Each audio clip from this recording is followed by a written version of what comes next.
আল্লাহ তাআলা বলেন, আমি বহু মূল্যবান জিনিস মানুষের চোখের সামনে রেখেছি, কিন্তু মানুষ সেগুলো খোঁজে ভুল পথে, ভুল জায়গায়। 1, আমি দ্বীন ইসলামকে রেখেছি ক্ষুধা, দারিদ্র্য ও ধৈর্যের ভেতরে, কিন্তু মানুষ তা খোঁজে উদরপূর্তি ও দুনিয়ার আরাম আয়েশে। 2, আমি সম্মান ও মর্যাদা রেখেছি শেষ রাতের কান্না ভেজা ইবাদতে, কিন্তু মানুষ তা খোঁজে ক্ষমতাবান ও শাসকদের দরজায়। 3, আমি প্রকৃত সুখ ও স্বাচ্ছন্দ্য রেখেছি জান্নাতে, কিন্তু মানুষ তা খোঁজে ক্ষণস্থায়ী দুনিয়াতে। 4, আমি বড়ত্ব ও উচ্চতা রেখেছি বিনয় ও নম্রতায়, কিন্তু মানুষ তা খোঁজে অহংকার ও আত্মগর্বে। 5, আমি প্রকৃত ধনবান হওয়া রেখেছি অল্পে তুষ্টিতে, কিন্তু মানুষ তা খোঁজে লোভ, লালসা ও সীমাহীন চাওয়ার মধ্যে।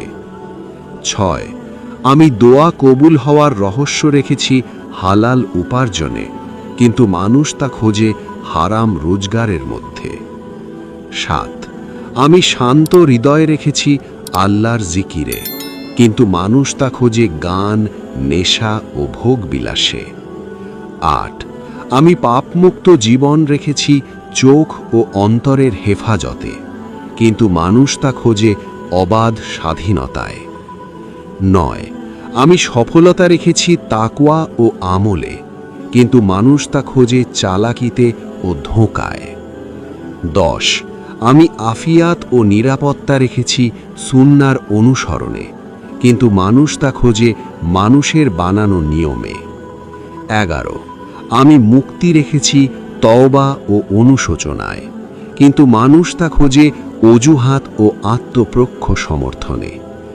12, আমি জীবনের বরকত রেখেছি বাবা মায়ের খেদমতে, কিন্তু মানুষ তা খোঁজে সম্পদ ও পদমর্যাদায়। হে আল্লাহ, আমাদের চোখ খুলে দিন, ভুল জায়গায় খোঁজা বন্ধ করে সঠিক জায়গায় আমল করার তৌফিক দান করুন। আমিন ইয়া রাব্বাল আলামিন।